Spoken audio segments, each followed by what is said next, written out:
미국 제재부과의 법적 근거가 되는 행정명령과 법률 가운데 북한과 관련된 것들이 이란 다음으로 많은 것으로 나타났다고 미국 재무부가 밝혔습니다. 재무부는 미국이 지정한 제재 대상이 20년 전보다 933% 증가하는 등 제재가 성과를 거뒀지만 새로운 도전의 직면에 제재를 현대화할 필요가 있다고 강조했습니다. 김영관 기자가 보도합니다.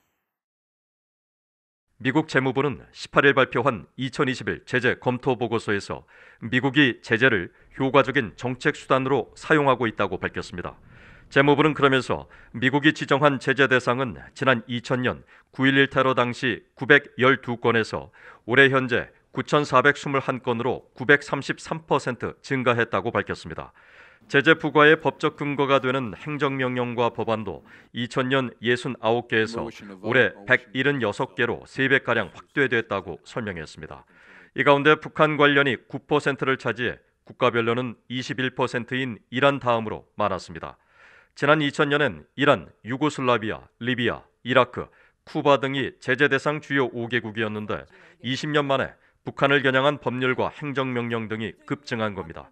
재무부는 보고서에서 다양한 국가 안보 과제 해결을 위해 국무부와 긴밀히 조율하며 제재를 성공적으로 활용해왔다고 밝혔습니다.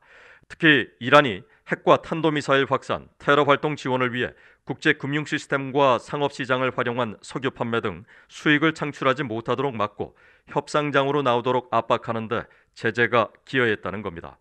한때 세계 최대 마약 밀매 조직이었던 칼리 카르텔의 위장 업체들로부터 수십억 달러의 자산을 동결해 압류했으며 9.11 테러 이후 1,600개 이상의 테러 단체와 개인을 제재 대상으로 지정했던 사실도 밝혔습니다.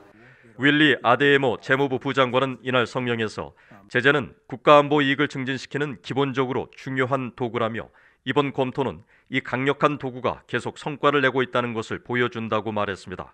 아데모 부장관은 그러나 미국의 제재가 새로운 도전에 직면해 있다며 제재를 현대화하고 강화하기 위해 동반국, 동맹국들과의 협력에 전념하고 있다고 밝혔습니다. 재무부는 이와 관련해 미국의 제재가 급변하는 금융세계에 적응할 필요가 있다면서 특히 디지털 화폐 같은 새로운 것들을 다루기 위한 기술을 현대화하고 인력을 개선해야 한다고 권고했습니다. 뷰에이 뉴스 김영걸입니다.